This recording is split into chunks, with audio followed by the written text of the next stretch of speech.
Okay, welcome to the 2023 Grow Series. So today we are going to start seeds for the very first variety that I'm going to grow for the season, and I'm actually starting this to enter in a contest that we're having in Pepper Lovers community. So I'll provide a link, that way you can go there and enter yourself if you would like.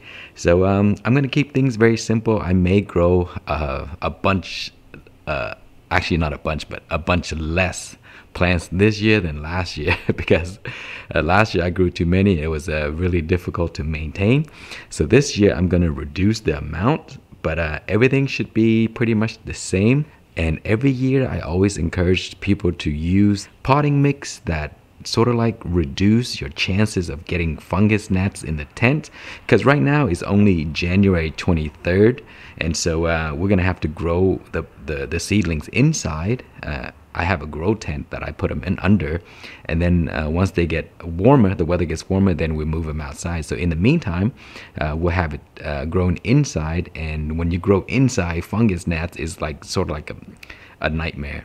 And they could potentially kill the young seedlings. They don't do too much damage to the larger plants, but for the young seedlings, they are a big problem. So I always use that same type of soil because I know it worked for me, and I don't get fungus gnats with this soil. And this is the Pro Mix here, and I got these at Walmart, so you can get this at Walmart. Don't buy those bags that are laying around at Lowe's or Home Depot that are just sitting outside with holes in them, because with the holes, the fungus gnats can go in there. They'll lay egg. Then when you bring it home, water the soil, and then the fungus gnats start to multiply. And so to reduce your chances of getting those, make sure you get soil bags that are enclosed.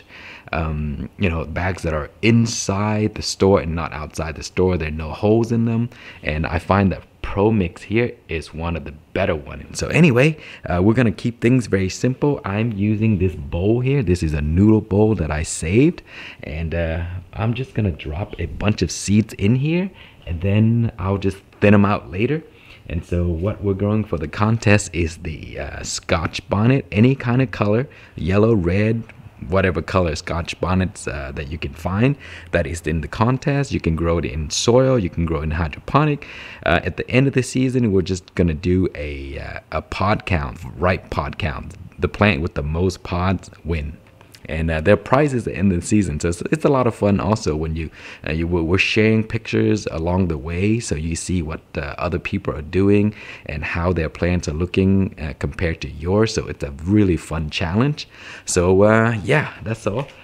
So I have the Pro Mix here already placed in the bowl, and I already wet it in advance. And so what I'm gonna do now is I'm just gonna drop a bunch of seeds in here.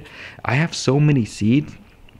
And so I'll just put a bunch, and then I'll thin them out later, give a bunch of them away, and we'll just pick one or two to grow, and then we'll see how that works. And then I'll put a list of varieties that I'm growing this season.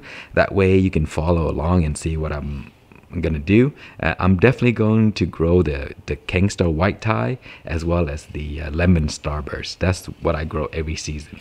And I have a bunch more, so I'll list them out for you. And so let's go ahead and put down the seeds.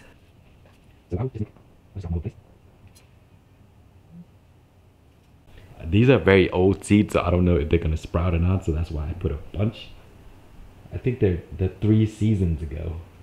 So I have to make sure that I have something to sprout, so I'm just gonna put a bunch. And just in case you're wondering, I store my seeds in this type of bags here, Ziploc bags, and they're usually good for 2 to 3 years. After that, the germination rate is reduced. And so but every season I collect seeds, so that's the reason why I don't mind storing it this way. Pat the seeds down a little bit, then I put a layer of soil on top.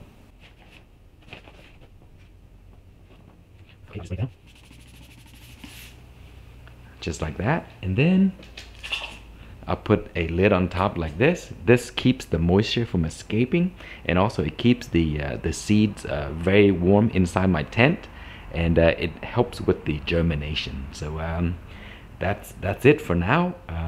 We'll come back and use the next update. You're gonna see a lot more plants that I will be starting. Okay, it has been 7 days since we placed the seeds in the soil, and thank goodness for indoor seed starting, because look at this. Outside the weather is just super cold. Everything is frozen over. We got a ton of snow right here in the soil, and yeah, it is very, very cold. So anyway, let's go and take a look at the seedlings that sprouted up already. Okay, here are the seedlings that I have started, and I placed a few seeds in this container here, and they all sprouted. And so I took 2 out and placed them in hydroponic, and here they are. So this one in hydroponic, and that one's also, I'm doing hydroponic just for the fun of it because I have extra seedlings. And then these here have sprouted. So many people have asked when to take off the plastic cover. As soon as they sprout it, you can take it off. That way they can get plenty of light and grow a strong stem to grow really nice.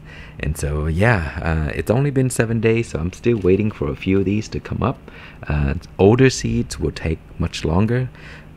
New seeds, like the seeds that you harvested the season before, they usually take around 7 to 10 days. This one here, 7 days exactly. And older seeds, like if you have them for like a year or a year and a half, those may take up to 3 weeks. It depends, but usually it does take a lot longer than the new seeds. So yeah, I have a lot more that I will start pretty soon, so I'll put that in the next update. So thank you so much for watching. Please like, comment, and subscribe.